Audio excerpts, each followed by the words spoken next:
que j'ai rencontré lorsque j'étais lycéenne à Saint-Flour dans le Cantal. Il se trouve que c'était ma prof de lettres et son époux, Doumenge, était mon prof d'occitan. C'est à eux que je dois d'être devenue occitaniste parce que moi, fille de paysan du Cantal, sans cette rencontre, je n'aurais rien fait de la langue de ma maison. Donc, comme il y a un petit peu dans toutes nos vies d'occitaniste, il y a une partie vécue, une partie de subjectif, eh bien, il y en a là, et c'est parfois pas facile pour le chercheur de prendre la distance par rapport au subjectif. Je vais quand même essayer de le faire. Alors, je vous donne mon plan ici. Donc, il sera en deux temps, le contexte politique et littéraire de ces années-là, et puis Roselyne Roche. On commence par le contexte politique et littéraire. Donc, les années 60, un peu avant le tremblement de terre qu'a été 68, les années 60 ont été pour le mouvement occitan celle d'un virage économique et politique auquel ont participé une bonne partie des acteurs. Pas tous, il y a eu des débats, parfois violents, mais une bonne partie y ont participé. Cette période se caractérise par la création du Comité occitan d'études et d'action et par la revue Bioure, qui était une revue de lutte. Elle se caractérise aussi dans ces années 60 et début de 70 par la création du théâtre occitan, qui n'a pas été d'abord la Carrière, qui a été d'abord le Centre dramatique occitan de Toulon, et puis la Carrière, et puis également André Neyton à Avignon. Donc, cette époque a été étudiée par plein de gens, mais entre autres Philippe Martel, parce que pour les acteurs de cette époque, je suis arrivée juste après, il s'agissait d'étudier deux éléments de lutte, un élément de classe, la culture du peuple, et un élément que je dirais nationalitaire, la culture d'un peuple. Et Philippe Martel, dans l'article dont j'ai donné la référence, montre bien comment les deux éléments étaient mêlés dans cette parole occitaniste de l'époque. Alors, ma problématique, c'est celle des femmes. Quelle est la place des femmes dans cette époque? Alors, déjà, avant 68, quand on regarde la collection Messages de l'IA, qui est la collection principale à l'époque, prestigieuse de poésie occidentale, on y trouve une seule femme sur une quarantaine d'ouvrages.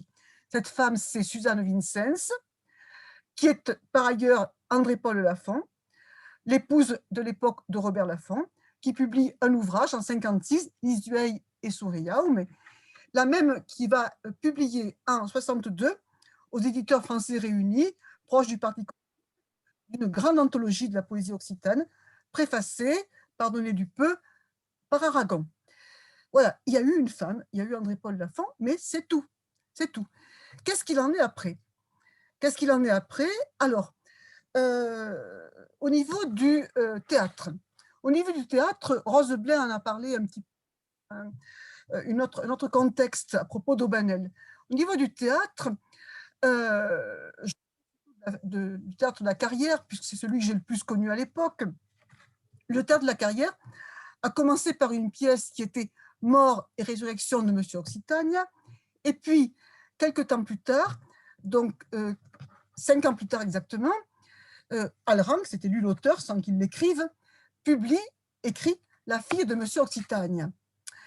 Alors, a priori, je vous ai mis l'affiche là, a priori, on aurait pu se dire que cette pièce tendait à remettre la femme au cœur, enfin au cœur peut-être pas, mais à lui donner une place réelle dans les pièces de la Carrière.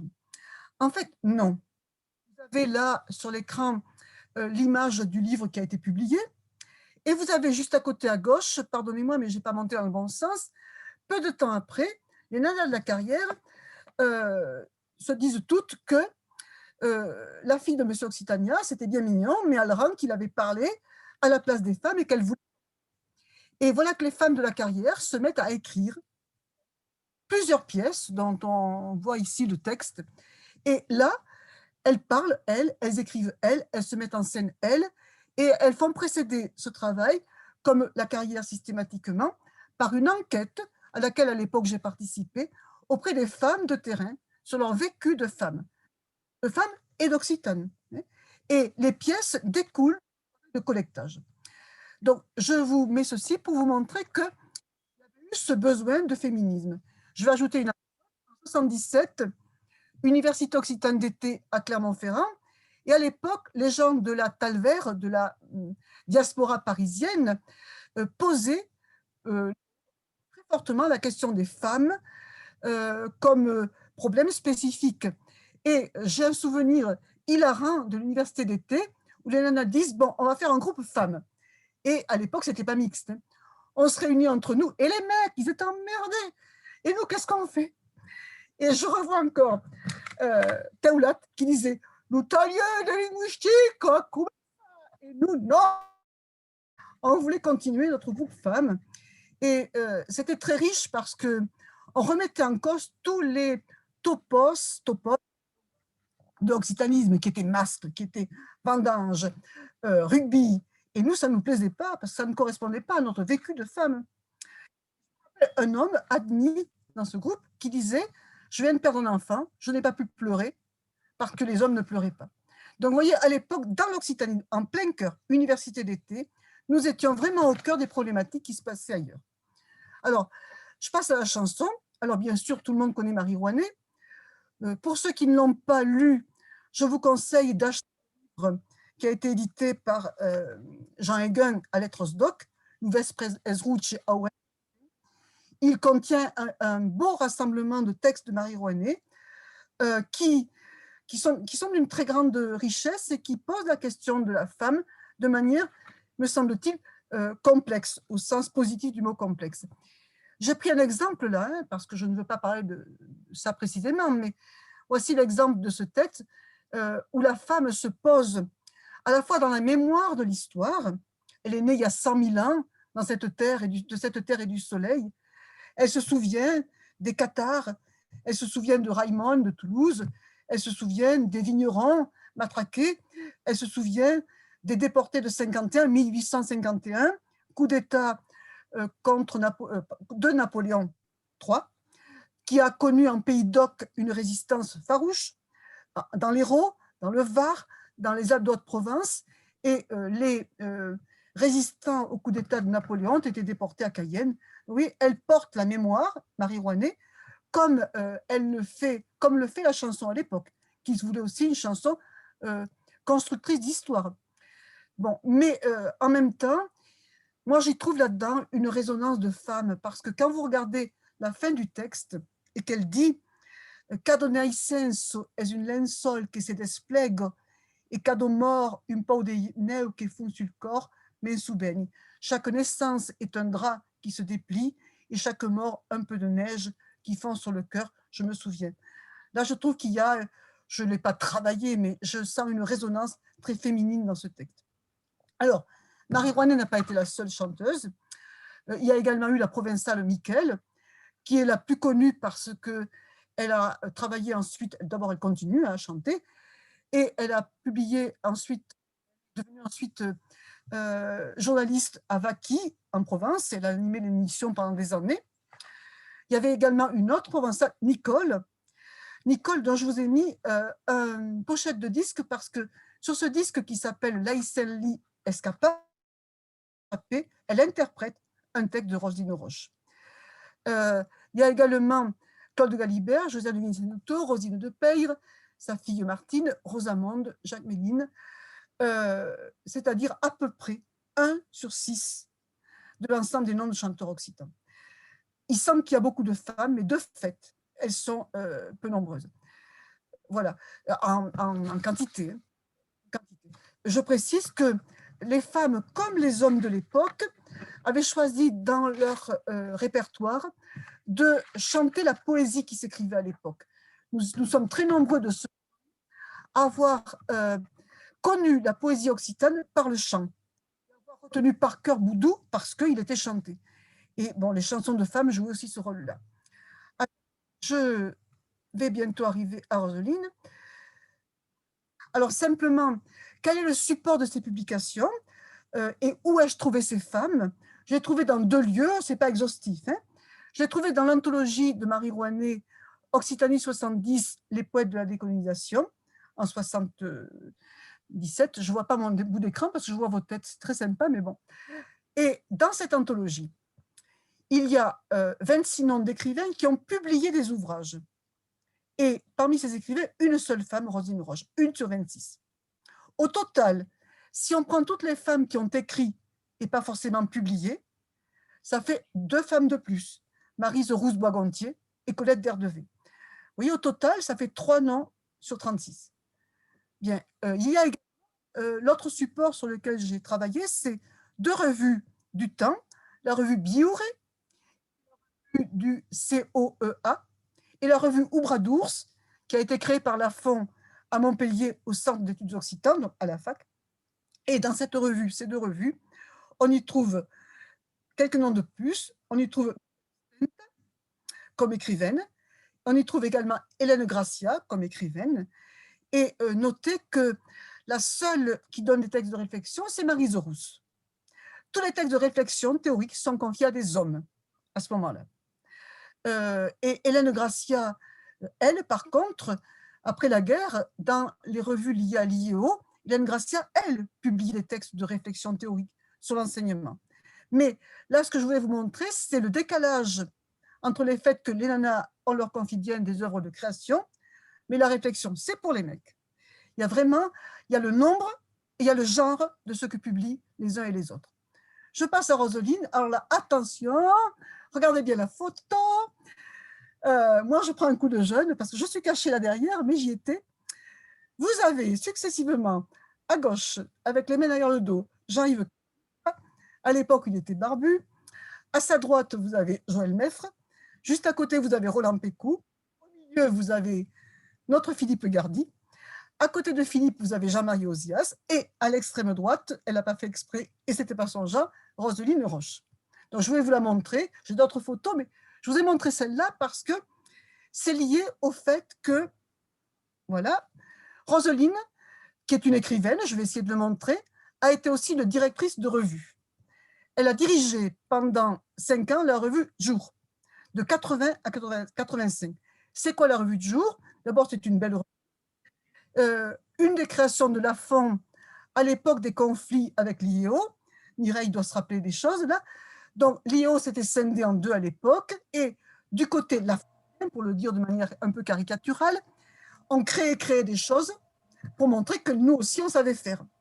Et donc, la FON nous foutait au boulot, et il nous a fait écrire la revue de Jour. Je dis nous parce que, modestement, je n'écrivais pas, je ne critiquais pas. À l'époque, j'étais une petite nénette qui venait de faire ses études, mais j'étais aux réunions, ce qui m'a permis de fréquenter tous ces gens-là.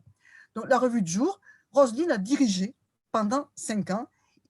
Vous voyez, 14 numéros, enfin 13, 14 si on compte que le dernier est un numéro double. Et je peux témoigner qu'elle faisait son travail de directrice avec beaucoup d'intelligence et d'autorité au sens positif du terme. Donc, une directrice de revue. Itinéraire biographique. Elle est née en 1946 dans le Gard, de parents qu'elle présente comme aimants et attentifs, tous les deux issus de l'assistance publique. Père ouvrier agricole. Elle fait des études de lettres à Montpellier, où elle rencontre à travers la FON et à travers son époux donc de l'époque. C'était l'époque Pécou, il y avait Basalgue, en fait, tous les, bon, cette génération-là, hein, qui ont connu l'Occitanie de lettres. Elle est affectée comme auxiliaire de lettres dans le Cantal, c'est là que je l'ai connue. Son mec enseignait l'occitan comme auxiliaire également. Elle revient dans le Gard, ils reviennent dans le Gard où ils sont enseignants, et puis dans le Gers, dans le Gers, où lui reprend une ferme, et actuellement, elle vit dans le Périgord. Donc, voilà son itinéraire biographique, dont certains éléments seront, vous les retrouverez dans son œuvre. Alors, qu'est-ce que c'est que cette œuvre? Alors, pardonnez-moi s'il y a des bruits de feuilles, c'est que je suis en train de remuer les papiers. Alors, je vous montre les œuvres là. Voilà. Donc, l'œuvre publiée en volume. Il y a 4 volumes que j'ai photographiés là par ordre chronologique.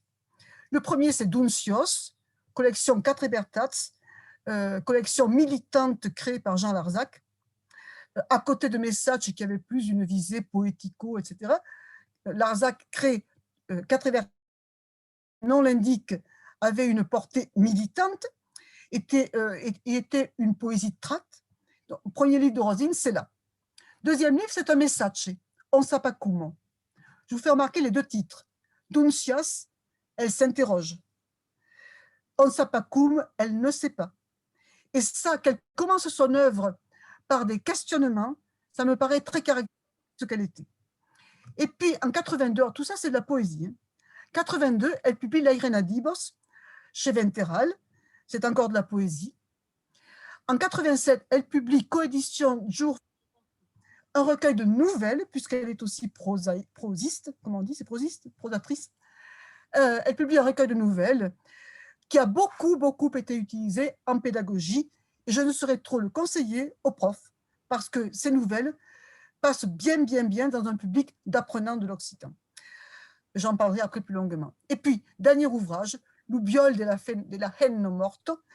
Alors, pourquoi Henno, alors qu'elle est languedocienne, même si elle a... Bon, parce qu'elle veut faire un jeu entre Henno et N, le viol de la femme morte, le viol de la femme morte.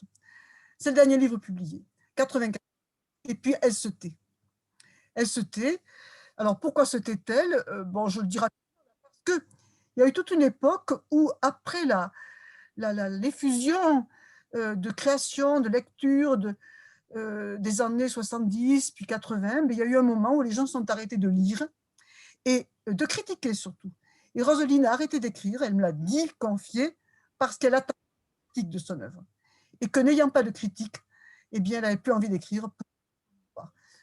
Voilà. Alors, quelques motifs de l'œuvre. Je vais commencer par le début. Donc, l'occitanisme de l'après 68. Alors, quels sont les motifs de cet occitanisme? Ben d'abord, il y a faire exister le mot Occitanie. Ce n'était pas si évident que ça. Donc, le mot Occitanie rythmait les recueils. Il les scandait, il était répété jusqu'à plus soif. Ça n'existait pas, il fallait le faire exister. Et vous voyez, hein, digomé, ça baise Occitanie, Occitanie, baise pas. Alors, ce que vous remarquez là, c'est qu'elle scande le nom, mais elle termine, d'abord elle dit dis-moi, elle termine en disant je ne vois pas. Vous voyez? Donc, tout en scandant ce nom, elle avoue l'invisibilité de la chose. Autre chose, un autre poème donc, publié dans Zubradour, dont je vous rappelle qu'il était édité, cette revue, par la fac de Montpellier. Es un poème sur une parete, fanais sur las potos escaraognados, usurire ruce, del sangue d'abalo, d'une cope des matraques. Ça, c'est 68. Les matraques, les CRS. Motif des manifs. Bernard Desfarges a écrit des poèmes sur les manifs à Lyon. Les poètes à l'époque, Roland Pécou, eh bien, ils ont écrit aussi sur, comme les 68 arts parisiens, ils ont écrit sur les manifs. Donc ça, c'est l'après 68. Autres engagements, là, je parle plutôt de la poésie engagée. En 81, donc dans la qui veut dire les renaissantes, donc en 81, elle écrit ce texte qui est beaucoup plus long, je vous donne le début, parce qu'il y avait eu le coup d'État en Iran, des mollahs, et que les femmes devaient porter le tchador. Donc, elle écrit ce texte, Azadi, Azadi. Elle note que Azadi, ça voulait dire liberté, c'était le cri des femmes dans les rues. Et elle dit, le tchador, apparaire des cubesillo gardofenno, susten de bertut, il y a une faute, bertut, amago miserio, mas en trabaco lei melucos, tengu de den clavo spot. Le tchador, protecteur du désir, garde-femme, soutien de vertu, cache misère, entrave l'âme et le corps, tenu par les dents, il ferme les lèvres. Il cloue, précisément. Claba, c'est fermé à clé. Il cloue les lèvres. Donc voilà un type de poème qu'elle pouvait écrire dans ce qu'on pourrait appeler une écriture féministe, et pas seulement féminine. Alors maintenant, ce que je me suis demandé, c'est est-ce que l'écriture féminine, je ne sais pas trop ce qu'est une écriture féminine, et de chercher dans celle de Roselyne ce qui pouvait renvoyer à son statut de femme. Et j'ai quelques éléments. Alors déjà, je vais toujours partir par ordre chronologique. En 69, dans la revue Biure, un texte repris ensuite dans On sapacum, donc un poème qui revendique la liberté de la femme et l'autonomie de la femme par rapport à l'homme. Alors, vous me pardonnerez, j'improvise ma traduction, donc elle sera peut-être pas géniale. Hein. Comme celle d'un grain, ma peau est tendue sur ma vie, comme une toile, à tâtons je me suis dépliée. Fille de l'ouvrier orphelin, l'avenir encore derrière moi, 20 ans à l'école et sans métier, je partirai à l'étranger. Ma langue du passé sera celle de la révolte, pour dire mon pays sans pays, mon cœur abîmé, mon visage de femme, lorsque l'homme joue avec notre vie, ne sera pas son singe, son reposoir. Je suis forte, je me chargerai de ma destinée. On m'a attaché une étoile sur le dos. Je n'ai pas de lieu, pas de reposoir pour me reposer. Ma peau est noire contre le ciel. Je retirerai l'homme de ma côte. Vous voyez là le retour au mythe biblique. Hein, Ève, née d'une côte d'Adam, eh bien, elle retire l'homme de sa côte. Bon, vous y trouvez la langue du passé, donc connotation occitaniste. Vous y trouvez la révolte contre l'homme. Vous y trouvez aussi quelques petits détails autobiographiques. Fille de l'ouvrier orphelin. Et ça, ces détails autobiographiques, elle va les semer avec beaucoup de pudeur tout au long de son œuvre. Vous avez un exemple là. Ce qui m'amène au point suivant, inspiration autobiographique avec un point d'interrogation. Parce que, je l'ai dit à plusieurs reprises, travaillant sur la littérature très contemporaine, je déteste expliquer les textes par rapport à la biographie des auteurs, par respect pour leur intimité, pour leur... Voilà.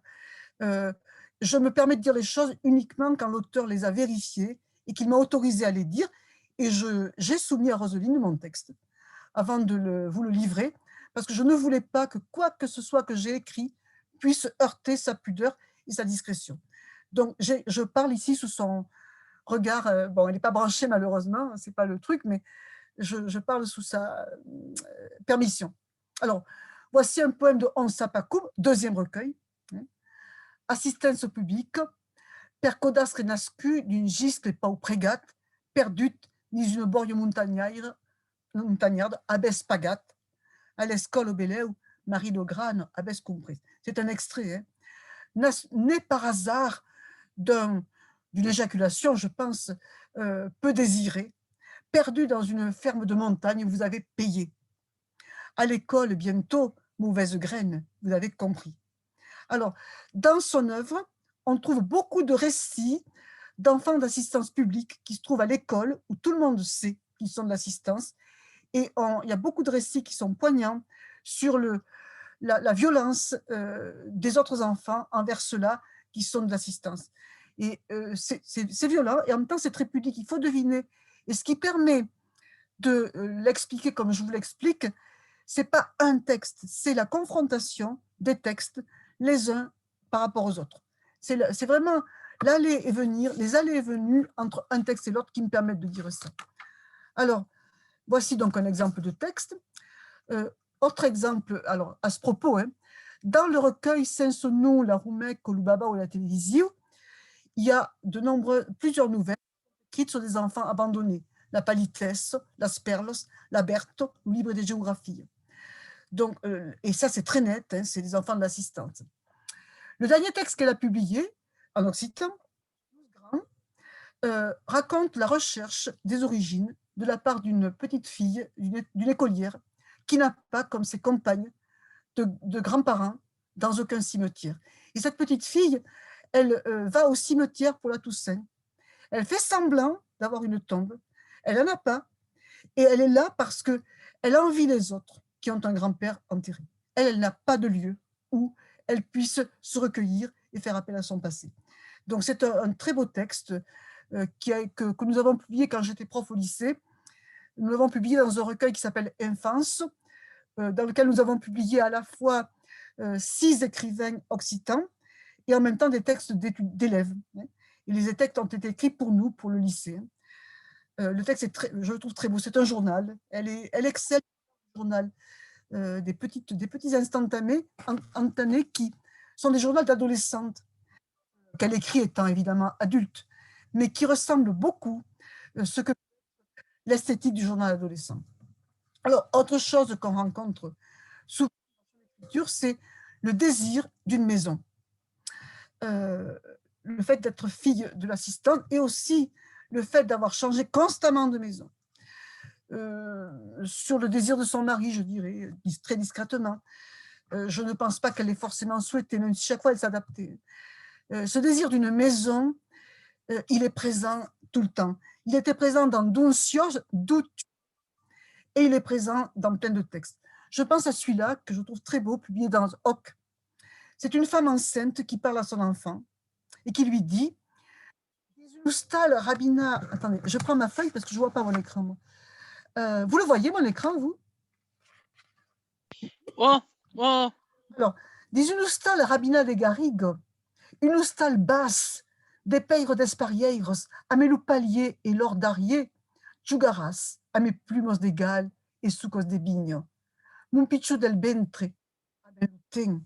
C'est de misir en paz, las pares espeso de tu ustal, la bigne, la pudarant un paire, a me mon paire, cautresten, pude, las bignos estrangeiros. Dans une maison grillée par la garrigue, une maison basse aux pierres différentes, aux pierres qui ne sont pas les mêmes, quoi. Avec la grange derrière et le jardin de vin, tu joueras avec des plumes de coq et avec des souches de vigne. Mon petit du ventre, nous avons le temps. Elles ne se réduiront pas, les murs épais, ils ne se réduiront pas, pardon, les murs épais de ta maison. La vigne, ton père et le mien la tailleront. Mon père qui autrefois a taillé les vignes des autres. Voilà. Donc, vous voyez là, l'inspiration biographique, elle est très évidente. Et elle parle de la maison et du manque de la maison. Autre exemple encore, dans Tuncios, un test mustal, su de pertu, ei padustal, castellano, lebado del cabanas pairal. Où est ta maison? Je suis de partout, je n'ai pas de maison. Châtelaine levée, élevée ou levée, dans la grosse cabane, la vieille cabane de mon père.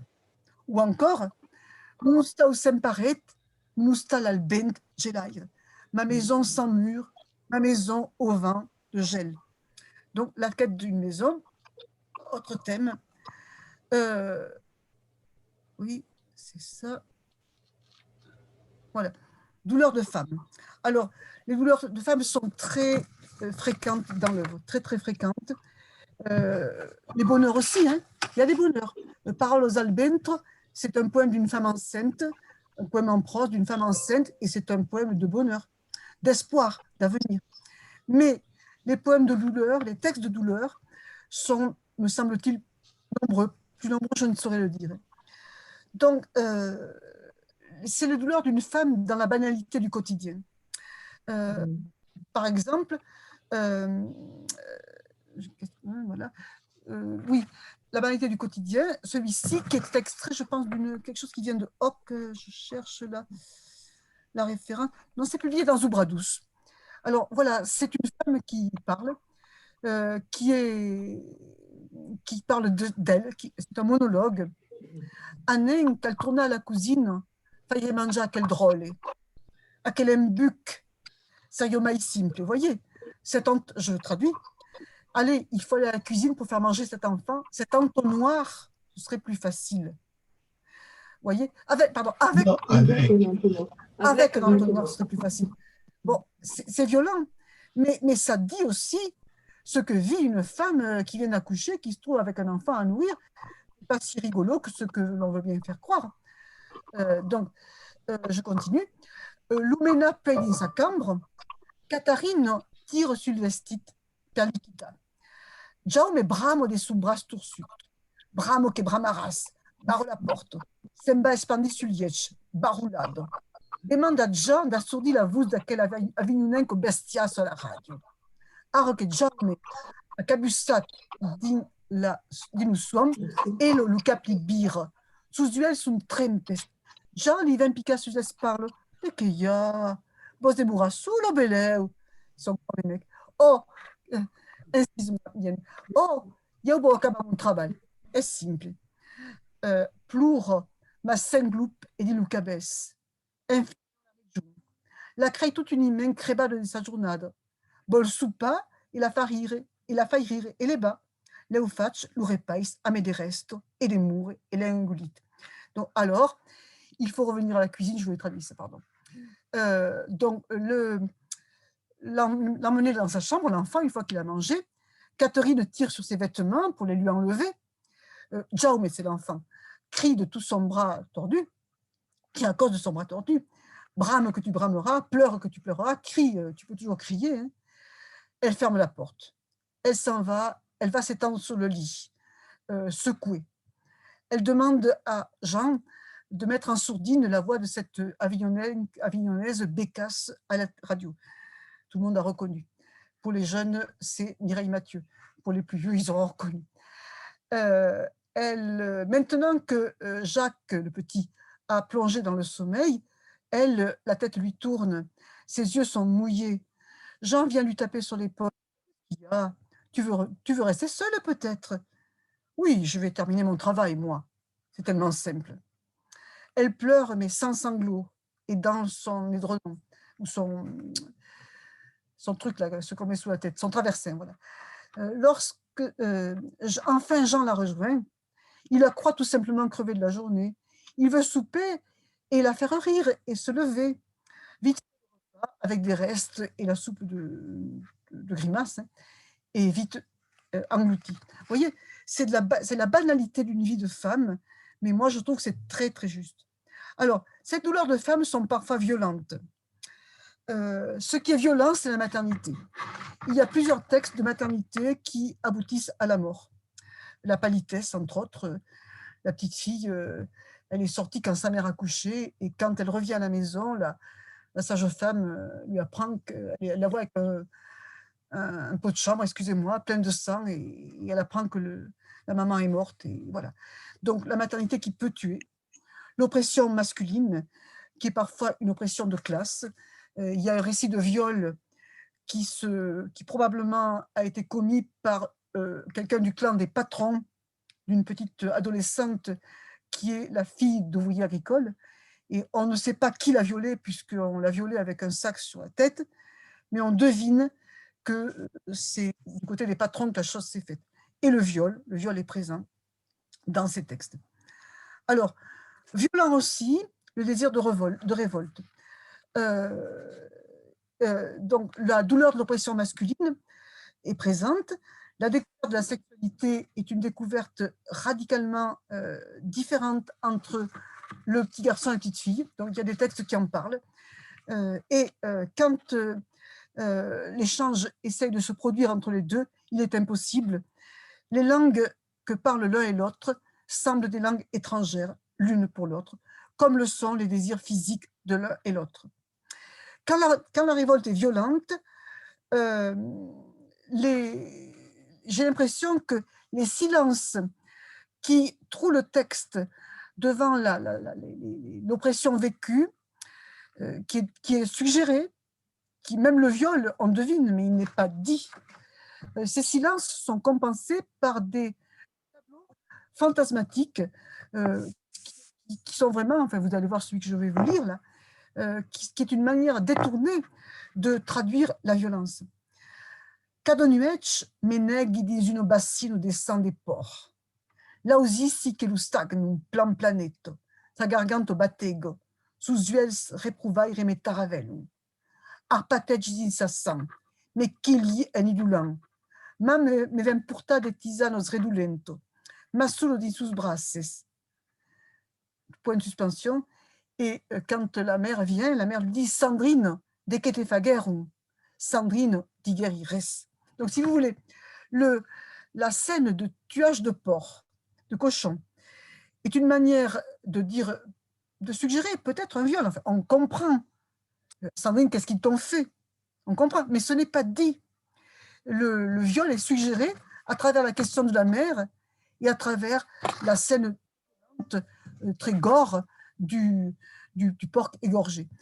Au passage, je précise que j'ai été invitée chez Roselyne et Dominique le cochon, parce qu'ils pratiquaient le tuage du cochon. Donc, c'est des choses connues, mais qu'elle va transposer dans un autre contexte. Alors, j'ai pratiquement terminé, puisqu'on m'a demandé 3/4 d'heure, et que j'ai dit à Jean-François, je suis respectueuse du temps qu'on me donne. Et qu'est-ce que je dirais pour terminer? Alors, d'abord que Cette violence, elle jaillit de plus d'un texte, où il y a des images de blessures, de viols, de morts qui traversent les pages.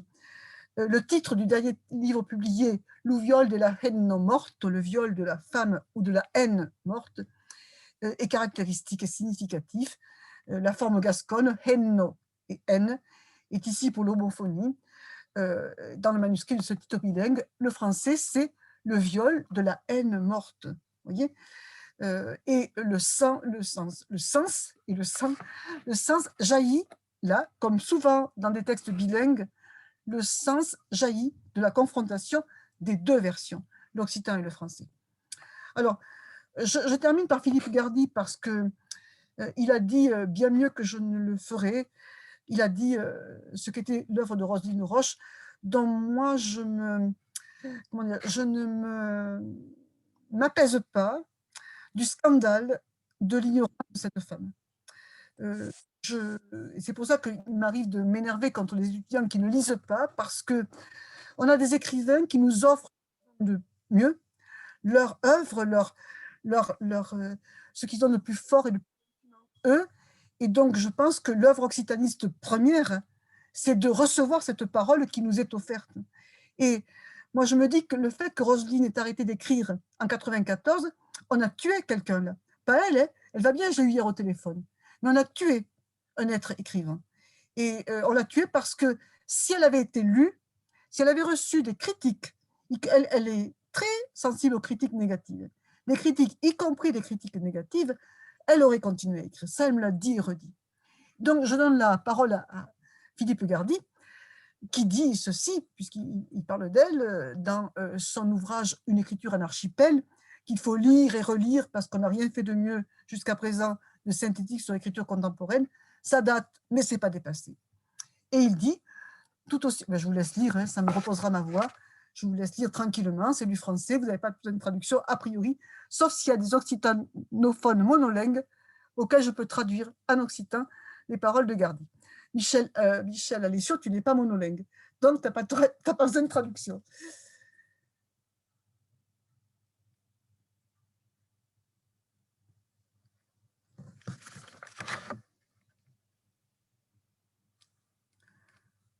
Alors, je n'avais pas lu Philippe avant de faire mon travail.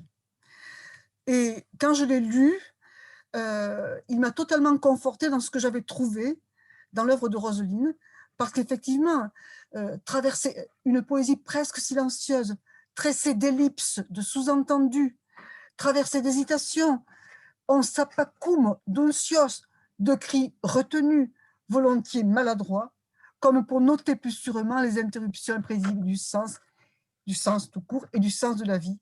Et certainement, a-t-il écrit, une des plus originales de sa génération. Voilà, je termine par lui parce que quand les gens disent les choses mieux que soi-même, il vaut mieux les laisser parler. Et je vous remercie et on peut discuter si vous le souhaitez.